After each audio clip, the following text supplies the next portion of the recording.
someone is saying all musicians go through these things, but I kind of gonna disagree to an extent, because I find when musicians are starting off, they go for a lot of stuff, and that's expected. But you guys have been doing this for over 20 years. Yeah. When does it stop? Jael, I don't think it ever stops, because I think, Jeffrey, when was it? Wednesday? Wednesday, you had a meeting with in another chat on Zoom. Oh, yeah, Wednesday or Tuesday, what was this? Yeah. And when I listened to Gordon Henderson spoke, I was like, hold on, this is going to be that's how it's going to be for the rest of my life.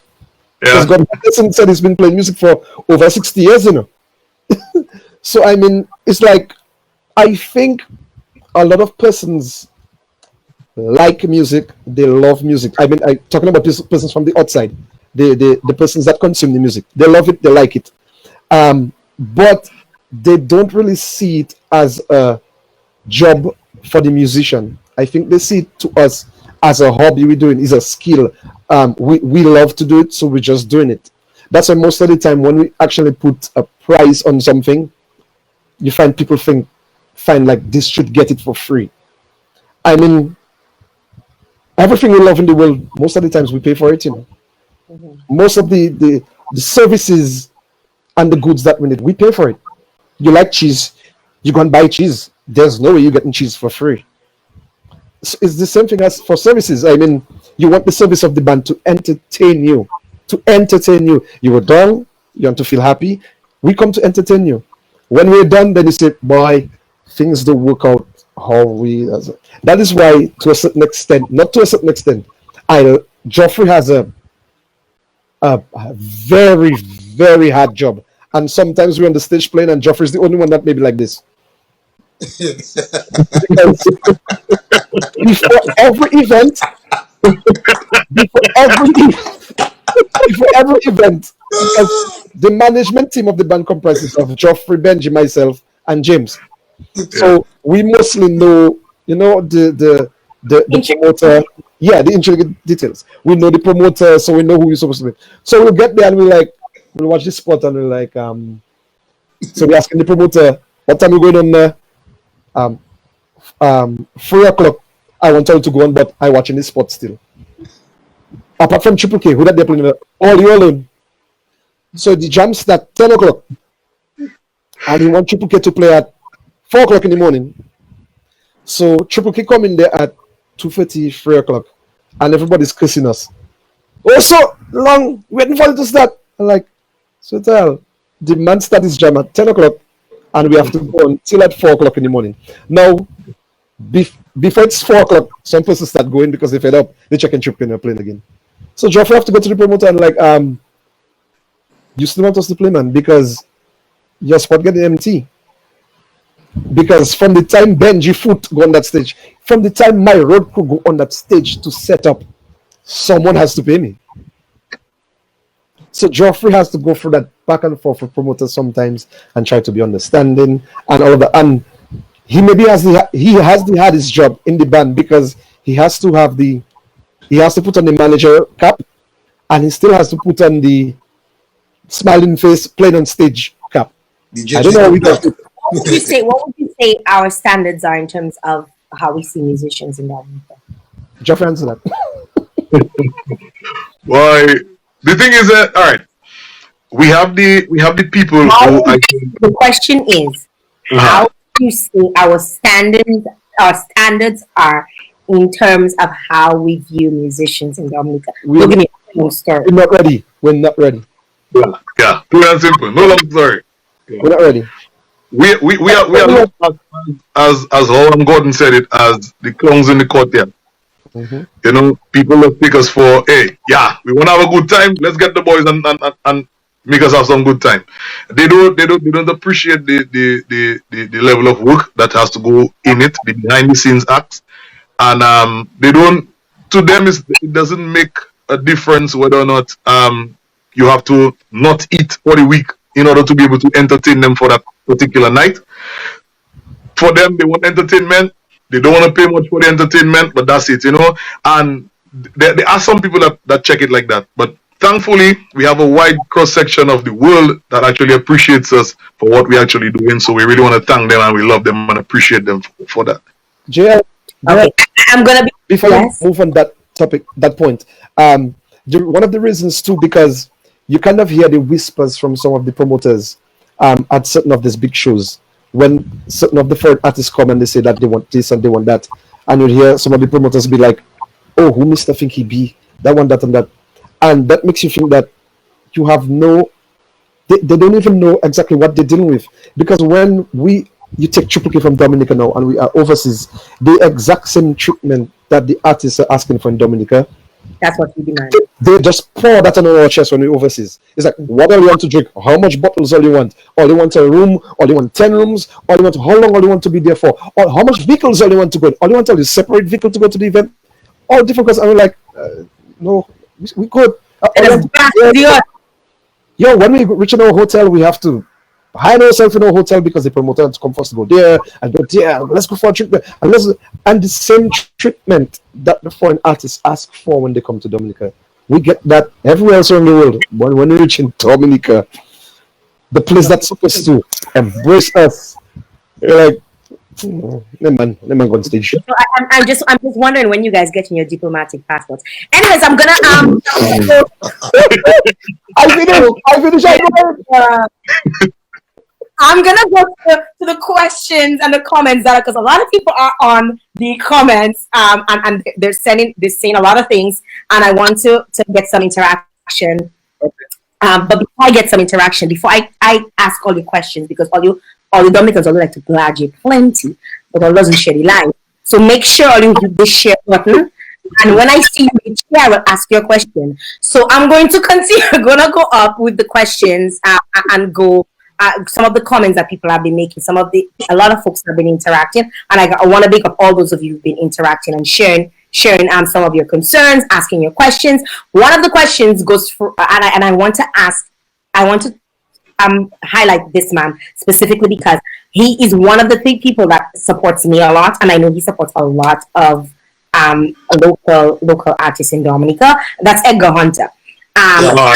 And I mean, every time I send a broadcast, like Edgar, he will take his time and he'll respond. A broadcast in Edison. Not just me, he is very supportive. And he will respond. And I want to big him up for that, for always supporting. And he's been on every single show that every time I come on live, Edgar comes on. Even if he doesn't stay the full time, but he comes on and he shows support. And the man is a family man. The man have his work to do, and he takes his time and he comes on. I just want to he says Triple K has reached a level where they should demand their fair share of the pie. If Triple K are not getting what they deserve to rate, they should not play. Let me take first knock on that, JL, and that is where we have to play that delicate balancing role. You understand? And that is where a lot of the times you hear people say, "Oh, sometimes the band's not checking the fans and whatever." Comments like that come about in the public. But that is the delicate balancing act that we have to play between the straight hard business line of asking for what we know is our deserved price versus working towards pleasing the fans. You understand? Because a lot of the fans sometimes, they don't. That's not their business at the back there. But we want to ensure that the people that supporting Triple K for the last 20 years and counting are able to enjoy their band. So sometimes what will happen is you'll find the promoter being very hard about his price, and it's very easy for me to tell a promoter, "You can't pay me that price." Well, that's too bad. I'm out. But I'm gonna feel. Let's say the event was. Let's just for instance say the event was in Paybush or something like that. And then you start to think of the fans in Paybush that have been waiting probably for the entire year to hear a little bit of Triple K in the community, to feel that vibe. You understand? So now you have to go and think about it and say, boy, you know what? It's not a matter of we don't deserve it. It's not a matter of that we don't need it. It's not a matter of that it is not what the band should be getting. But then you still want to balance it off with the with pleasing your fans, So we take that one personal sacrifice. We make the sacrifice from our end just so that we can please the fans and to work in the favor of the fans. So that's where we kind of do those delicate balances. But in general though, to answer Edgar's question, in general and especially overseas, you have no fight back with the promoters about your price. The promoter calls, hey, you want to do this, you want to do that, pop, pop, pop, and we on. We're on. So it's really a nice thing. It's really nice to get the appreciation outside there. And as we saying in Dominica, as you asked earlier about the stand, the appreciation for the artists and so on. I think that's where we need to work on. But it's a delicate balancing act, man. Right. Craig Mooney has something. He says that is where the standard in the market becomes important. Artists also need to stop shooting themselves in the foot, set your brand standards, and stick to it, because all the blame falls back on the artist to take control.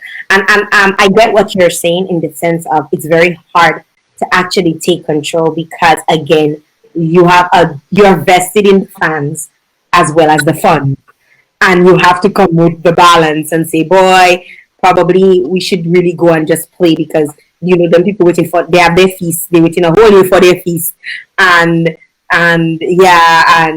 that happens, and X, Y, and Z. Aflin has a question. Before we go to Aflin though, Jael, I mean I don't want to be the harsh one, because big up to Edgar as well. Edgar is one that always takes his time to give each of us their phone call and say, speak of certain things, certain issues, and say certain things, work on. And what Craig's saying is right, that we set a standard, certain artists set a standard. And when you set that standard, I mean the promoters should see that you hire Triple K, you're getting a show of a certain standard that is not underrated. You know what I mean? It's a show to a certain level where you're gonna leave people wanting more, and they'll always call back the band.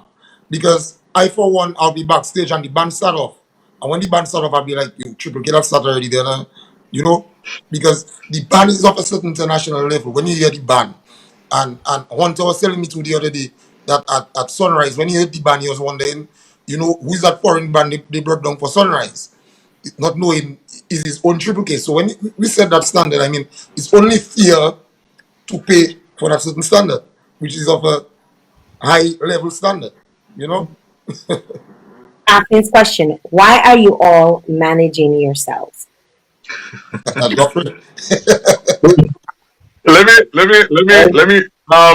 me refer to Kendall, some of Kendall's stories. I don't think you mentioned it tonight, but there have been quite a few managers over the years, and I think the general satisfaction. I mean, I'm not saying that any one manager hasn't done his share of assistance and development for the band, but I think at the end of the day, the band in itself has its own unique direction that sometimes a manager may not be able to fulfill based on the direction of the band members themselves.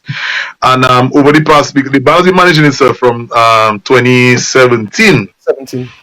Yeah, and I think to current, I think we have been doing a fairly good job at it, if I might say so myself. I'm not saying that there's probably isn't room to improve. I'm not saying that we can't get the assistance of anyone else, but in essence, it's always nice to have a like-minded person give you that direction, and we always tap into the human resources of other persons, of other people who have experience in the industry. I must at this moment give a special shout out to guys like Val Coffey. He has been a tremendous player behind the scenes. Assisting us, like a chaperone, really, and guys like Edgar Hunter is himself, and even some of our past managers and so on have all played their part in ensuring that the band caught to a certain standard. But I think at the end of the day, it is a situation where we have to try to guide or mold our own self, even if it's probably not for the long term, but at least we have to guide ourselves and put ourselves on a certain trajectory where we'll feel comfortable enough that we can hand over some of the business dealings to someone else to be able to get it going and continue and improve the works. But for now, as it stands, I think it was a necessary move for us to own up to our own product, you know, because a lot of the times when you don't do that for a certain portion of your career, you kind of lose the focus, or you kind of lose the energy. You kind of lose the fact that, listen, I am doing this thing myself for myself, you know, and you kind of have the laid back attitude where, hey, yeah, Mr. Tell us that jammy boy, we come and play, la la la la la. You don't get the direct feedback from the promoters, from the audience. You don't get that diverse balance of feedback or of information, so that we could tailor our operations to meet the market demands and everything like that. So I think is a tricky thing, and not just for the information, especially of Aflin. We're not managing ourselves by ourselves, but we have a full team Management team. behind us, you know, and I must at this point commend one man, because if I don't commend him now, I can't get fired all night. I must commend James Rodney. If I don't do that, you know, but behind the scenes, some people may not know who he is. Some people may figure he does on the side sometimes boo, you know, but he is one of the guys that is one of the real stalwarts in the band, ensuring that things really happen. A lot of the stuff that you see going on in Triple K is through his effort, his personal strength is what is really ensuring that the band has that direction going, you know. So it's a whole team, and as you know, it's a team, as Kendall said, or Benji, I think, there's a team managing the band, you know. So it consists of James himself, Kendall, Benji, and myself, and this is the executive team, but the entire band manages its operations, you know, from Jason Froggy to right now we have Odell in the mix, you know, we have Broshed in the mix, and we even have our road crew guys like Owen and Andy, who themselves come in as part of management, because they bring ideas, they offer solutions, they help, and they assist in the whole development of the band. So it's a whole management team that I think right now we need in order to be able to improve. We have another question from Ibrahim Brahim. Did Triple K have any problems or issues with past managers that affected the band? I must say yes. We had problems like everybody else, but in terms of affecting the band, in recent times, no. The managerial problems that we had that really affected the band was our first, second, and third management. Yeah, that was a long time ago. You know, the only way you want me to call her name. I don't like I know what you so do. I'll ask you, who is the first, who is the second, and who was the third? Okay, sure, we don't have a problem with Emil. That's what I was to say. We don't have a problem with Emil. Yeah. You know, a lot of persons are thinking that Triple K fired Emil Diputa, you know. And Jael, that is the other thing about Triple K, is that we have our business and it is Triple K business. It is not social business, and it's not for the world to know. We have a new management, we have management. We didn't have to tell. Everybody had speculations of what Emil may have done and what have. We came 2017 after we did Carnival. Since before Carnival, Emil sent a message. I can't remember if it was a letter or email or whatever it was, saying that this year, this Carnival would be his last Carnival with the band.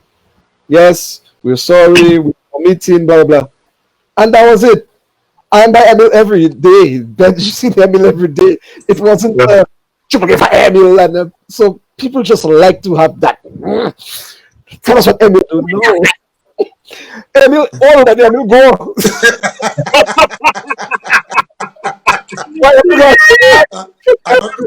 For that statement. I'm not Can you raise that in life? Yeah, not forgetting his favorite song. His favorite song still standing, Emil. His favorite song. Yeah. I want You want to yeah. We already know what to play for him. Yeah. I want to get to more current things right now. Yeah. You guys, as a band, most of you are also employed, if not all of you. Oh no! Wait. Just wait till I finish. Most of you have other forms of employment now. In light of the COVID issue, and that's taken the entire world, a lot of you are unemployed, and as well as there's no revenue coming in through the band because of social distancing. Of course, you cannot be playing at any event. How has COVID-19 affected you guys as a band and as individuals? Geoffrey, take it away. I want Geoffrey to take that, but Jael, I think Geoffrey is the only person employed. Yeah. Yeah. Unfortunately, the COVID-19 has really placed. But first of all, I think it sent us on an emotional roller coaster. Even before the whole jobs and everything like that got messed up, it sent us on an emotional roller coaster because at first we were in disbelief that there could be anything that could, affect the world in such an adverse way, So all of us was like, what?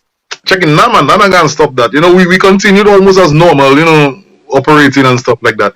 And then the reality started kicking in, and then you started getting really afraid. I won't lie and tell you. In the when the lockdowns and everything started, guys were afraid. It took us a while for us to be able to connect again and figure out, hey, okay, we cannot just stay down and stay stagnant. We have to do something. We have to do stuff, and it took us a little while, honestly, to be able to wrap our minds and ourselves back into a game mode.